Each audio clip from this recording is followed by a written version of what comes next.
la segunda carta a Timoteo. Lo titulé Antes de morir. ¿Y por qué este título? Bueno, porque la segunda carta a Timoteo fue la última carta que el apóstol Pablo escribió. Esto lo sabemos por lo que el mismo apóstol nos dijo allí en el capítulo 4 y versículo 6. Capítulo 4 y versículo 6 dice: porque yo ya estoy para ser sacrificado, y el tiempo de mi partida está cercano. Entonces, basado en este pasaje, podemos saber que esta fue la última carta que el apóstol Pablo escribió. La manera que vamos a estar quebrando esta carta, hermanos, capítulo 1, lo titulé Protege la palabra. Protege la palabra. Capítulo 2, Sufre la palabra. Capítulo 3, Continúa en la palabra. Y capítulo 4, Predica la palabra. Protege, sufre, continúa y predica. La primera vez que el apóstol Pablo se encontró a este siervo de Dios llamado Timoteo fue cuando Pablo inició su segundo viaje evangelístico. Podemos ver cómo es que Timoteo, según nos dice Hechos capítulo 16, nos habla de cómo es que Timoteo era aquel discípulo. Dice ahí: después llegó a Derbe, versículo 1, y a Listra, y aquí había un cierto discípulo llamado Timoteo, hijo de una mujer judía creyente, pero de padre griego. Y miren lo que dice Lucas sobre Timoteo. En el versículo 2, y daban buen testimonio de él. ¿De quién? De Timoteo. ¿Quiénes? Bueno, los hermanos que estaban en Listra y en Iconio. Vemos aquí, hermanos, cómo es que Timoteo era hijo de una mujer judía, la cual era creyente, esto es, era cristiana, pero por otro lado tenía un padre que no era judío y tampoco era creyente, era griego. Entonces vemos aquí dos polos opuestos: un padre creyente, una madre creyente y un padre incrédulo. Ahora, lo importante aquí, hermanos, es que Timoteo fue instruido por medio de su madre, no solo de su madre, sino también por medio de su abuela Loida.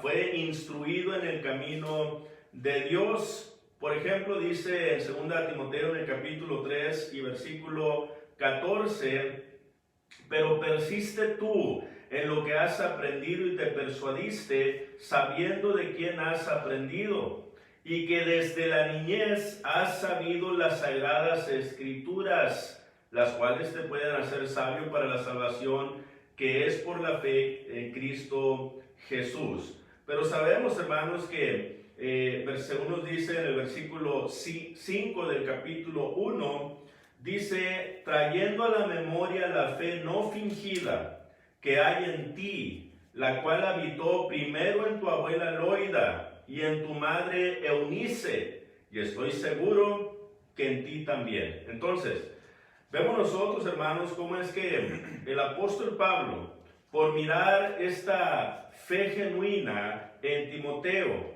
una fe que le había sido transmitida por medio de su abuela y de su madre, ¿verdad? Y él, hermanos, por tener estos grandes ejemplos en su vida, él pudo convertirse en un fiel siervo de Dios. Por esa razón es que el apóstol Pablo quiso llevarlo con él en su segundo viaje evangelístico.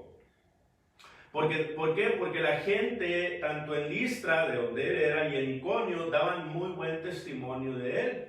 Ahora, el apóstol Pablo aquí fue donde lo adoptó como un hijo espiritual. Y tuvo que circuncidarlo, no para que éste obtuviera la salvación de su alma, sino más bien que lo circuncidó porque sabía Pablo que si no lo circuncidaba, los judíos residentes en las diferentes ciudades de Asia y también de Macedonia y toda esta sección, hermanos, de Macedonia y Acaya, no iban a abrir sus puertas para escuchar el Evangelio. Entonces Pablo tuvo que circuncidar a Timoteo por esta razón.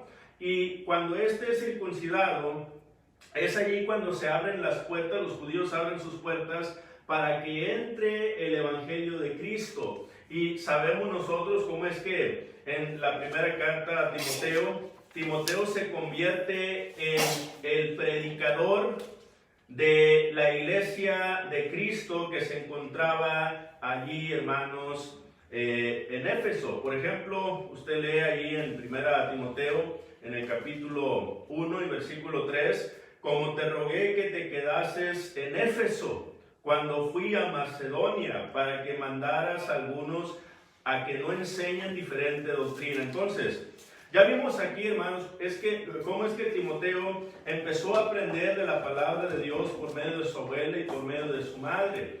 Y luego más adelante el apóstol Pablo lo adopta como un hijo, lo circuncida para que los judíos abran sus puertas y poder así escuchar el Evangelio. Y vemos nosotros cómo es que más adelante Timoteo es establecido como el predicador y se establece como el predicador oficial de la ciudad de Éfeso. Ahora, para este tiempo en el que Pablo escribió, Pablo ya había sido encarcelado la segunda vez. La primera vez que fue Pablo encarcelado fue en Hechos capítulo 28, versículo 30 y 31. Pablo estuvo encarcelado como prisionero en una casa alquilada que él mismo rentó por un periodo de 2 años. Eso es lo que nos dicen estos pasajes. Pero salió de la cárcel. Y cuando sale de la cárcel, hermanos, años después, vemos nosotros cómo es que por causa, según se cree, de la persecución de Nerón, que empezó en el año 64, para este tiempo empieza una tremenda persecución en contra de la iglesia, y uno de los principales a los que se estaba buscando para encarcelar era al apóstol Pablo, era uno de los principales. Entonces, ¿qué es lo que sucede? Para el año 67 aproximadamente, el apóstol Pablo es nuevamente encarcelado, ¿verdad? Y vemos nosotros que el apóstol Pablo, el último lugar en el que estuvo, básicamente cuando vamos a Timoteo en el capítulo 4, vemos nosotros, por ejemplo, en el versículo 13, dice: trae cuando vengas el capote que dejé en Troas, en casa de Carpo, y los libros, mayormente los pergaminos. Ahora es probable, basado en este versículo, que este fue el último lugar en el que el apóstol Pablo se encontraba cuando fue apresado. Fue llevado desde Troas hasta Roma, hermanos. Y el punto aquí es que ahora ya no estaba en una casa alquilada, sino que ahora lo habían encarcelado, y el mismo Pablo dice que lo habían encarcelado a modo de malhechor. Por ejemplo, en 2 Timoteo capítulo 2 y versículo 9, dice: en el cual sufro penalidades hasta prisiones a modo de malhechor. Entonces ya no era un prisionero que estaba esperando, vamos a decirlo así, hablar con el emperador, ¿verdad? Y que probablemente, y él sabía que iba a salir libre, ¿verdad? Bueno, ya no estaba de esa manera en una casa alquilada, sino que ahora se encontraba en una cárcel, ¿verdad?, de rejas. Él estaba encadenado, y ahora era visto como un malhechor. ¿Por qué? Porque otra vez él era uno de los que se les había culpado de haber incendiado a Roma. ¿Ve? Él era uno de los principales. Entonces era visto como un malhechor por esa razón. Ahora, estando en esta cárcel, Pablo sabía que él, en este segundo encarcelamiento, Pablo sabía que ya no iba a salir libre. Él sabía esto.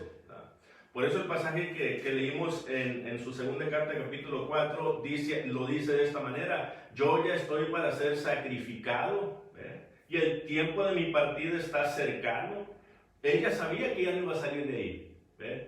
Ella sabía que lo iban a decapitar. ¿Y por qué decapitar? Bueno, porque usted mira este versículo nuevamente, dice: porque yo estoy para ser sacrificado. Ahí la palabra griega para sacrificado es precisamente derramar en libación, ¿verdad? Lo que quiere decir, derramar en libación. ¿Y por qué Pablo dice derramar en libación? Bueno, porque siendo ciudadano romano, él sabía que no lo podían crucificar. Si no hubiera sido ciudadano romano Pablo lo que hubiera dicho aquí hubiera sido diferente. Hubiera dicho: porque yo ya estoy para ser crucificado, hubiera dicho Pablo, ¿verdad? Pero como era ciudadano romano, él sabía que no lo podían crucificar porque la ley no se permitía crucificar a ningún ciudadano romano. Pero sí se les cortaba la cabeza. Entonces, por eso dice Pablo: voy a ser derramado en libación. Y literalmente, hermanos, cuando le iban a cortar la cabeza, toda su sangre iba a ser derramada. Derramar en libación. Y hay algo muy interesante en esto, porque cuando usted considera los sacrificios en el Antiguo Testamento, el último sacrificio era derramar en libación. Ese era el último sacrificio que se presentaba, de 3 sacrificios primordiales. El último era derramar en libación. Entonces aquí estamos viendo que el apóstol Pablo cumple con esos sacrificios en un sentido espiritual, porque al final ese último sacrificio de derramar en libación, él lo realizó cuando le cortaron la cabeza. Fue derramado en libación. Entonces, él sabía que ya iba a ser sacrificado, que ya lo iban a decapitar. Y él estaba pensando en su hijo Timoteo. Y él estaba pensando y diciendo: bueno, tengo que escribir una carta para mi hijo Timoteo antes de morir. Tengo que escribir esta carta. ¿Qué voy a poner en esta carta? Ahora, póngase a pensar usted, si fuera su último día sobre la faz de la tierra, ¿cuáles serían las últimas palabras que a usted le gustaría decirle a su cónyuge o a sus hijos o a algún ser querido cercano? ¿Cuáles son esas últimas palabras que a usted le gustaría decirle? Estamos hablando, lógico, en el Señor, hermanos. ¿Cuáles son esas últimas palabras? Bueno, Pablo tuvo el privilegio de poder dejar esta epístola dirigida a su hijo Timoteo para darle consejos antes de morir. Entonces, básicamente esta carta son consejos que el apóstol Pablo le está dando a Timoteo antes de que Pablo fallezca, muera, sea decapitado. Y lo primero que le dice, hermanos, es precisamente esto, ¿verdad?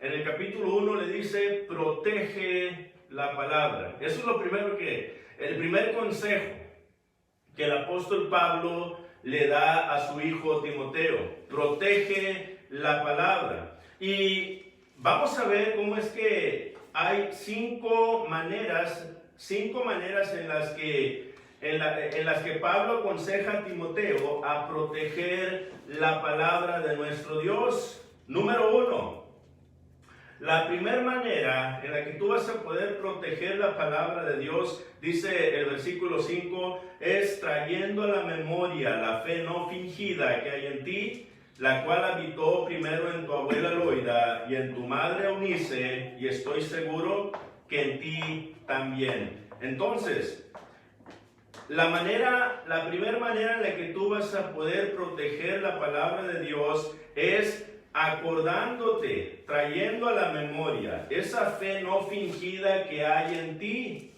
Acuérdate de esa fe. Una fe limpia, genuina, una fe santa, una fe que realmente es verdadera.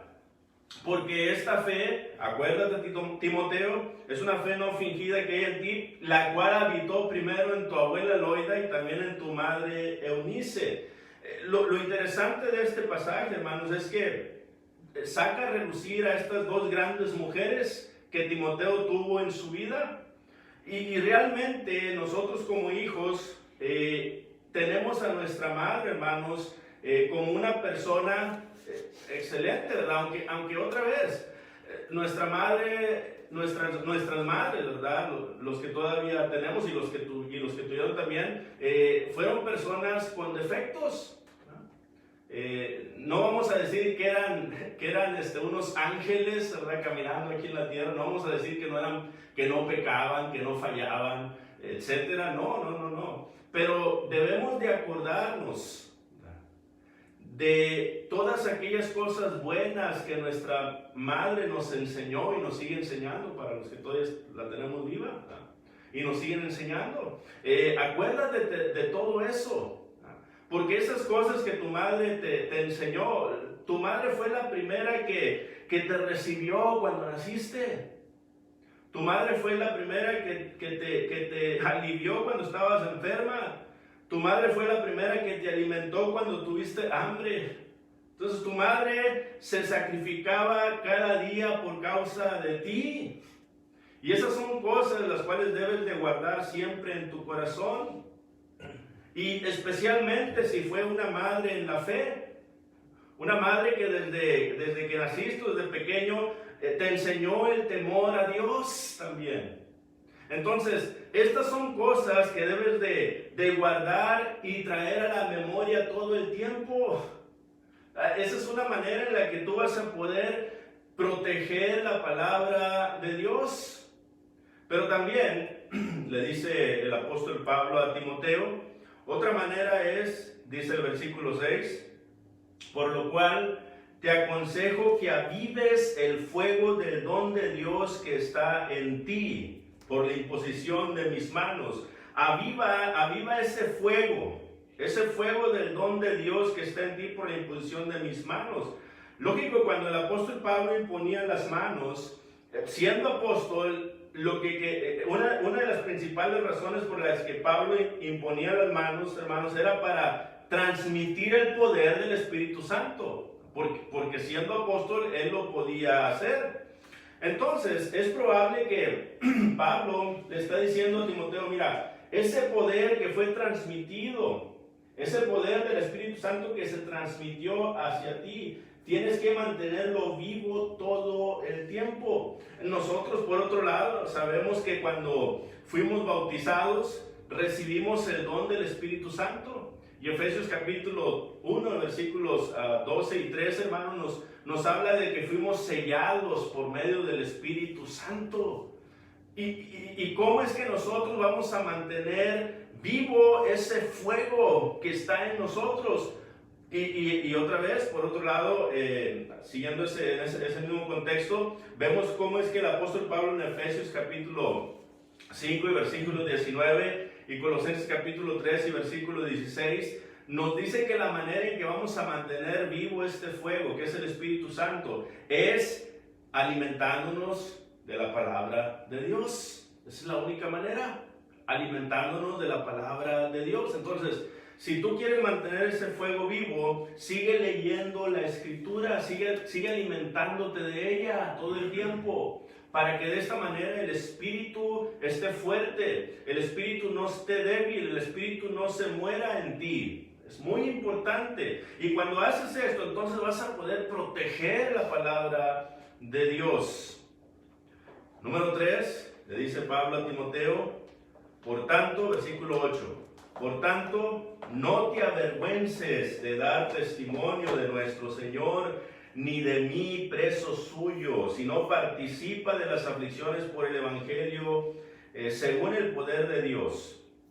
El tercer consejo que el apóstol Pablo le dice a Timoteo, y le da a Timoteo para proteger la palabra es, Timoteo, nunca te avergüences del Evangelio, nunca te avergüences. Hermanos, y lógico, nosotros como seres humanos somos personas vergonzosas, especialmente cuando sabemos que las personas no quieren oír ni quieren saber lo concerniente al Evangelio, ¿verdad? Especialmente si sabemos que las personas ya están ellos siguiendo una religión o están caminando por una denominación la cual ellos están tan a gusto, y en ocasiones nosotros, por no querer incomodar, ¿verdad? Entramos en ese estado de vergüenza y decimos, bueno, pues, ¿para qué le hablo, verdad? Número uno. Segundo, pues ahí donde está mucho mejor que donde estoy yo, porque realmente allá tienen más actividades, hay más gente y realmente están más motivados. ¿Para qué hablar, verdad? Por otro lado, te avergüenzas de la iglesia. Y dices, es que donde estoy yo somos tan poquitos, no hay actividades y todos estamos muy apagados. Entonces, ¿para qué traerlo para acá? Me da vergüenza traer a la persona a la reunión. Pero otra vez, no debe uno de avergonzarse el predicar la palabra de Dios, hermanos. No debe uno de avergonzarse del lugar de reunión donde uno está, porque lo que cuenta no es el número. Lo que cuenta es, hermanos, si realmente estamos adorando a Dios en espíritu y en verdad. Eso es lo que cuenta primordialmente. Y usted sabe desde el principio, cuando las personas han predicado la palabra de Dios, ¿cuántos realmente han querido ser parte o formar parte de esa verdad? Lo vemos desde el principio, ¿verdad? Génesis capítulo 6, cuando Noé estaba predicando por más de 100 años y diciéndole a la gente que iba a venir un diluvio y que si no entraban en el arca todos iban a perecer. Hermanos, más de 100 años predicándole a las personas sobre esto. ¿Y cuántos se salvaron? Solamente 8 personas.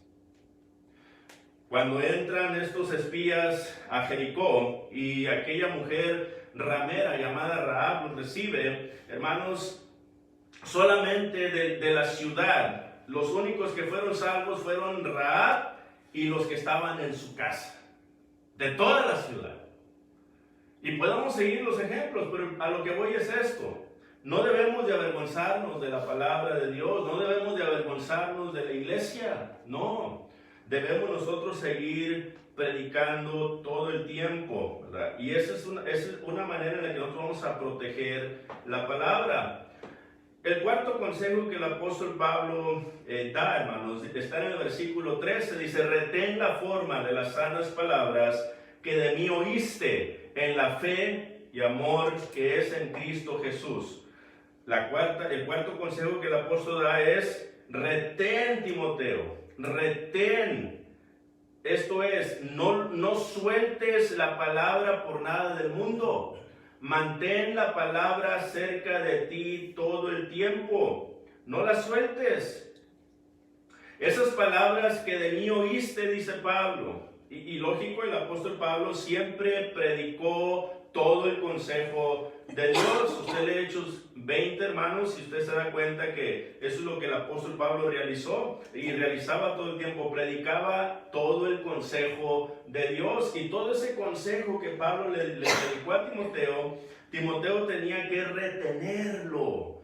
Y cuando habla de retener, está hablando, hermanos, de tener cuidado en no cambiar ninguna palabra, el no cambiar la doctrina de Cristo, el no manchar esa doctrina tan sana, porque entonces si la mancha ya no va a ser sana doctrina.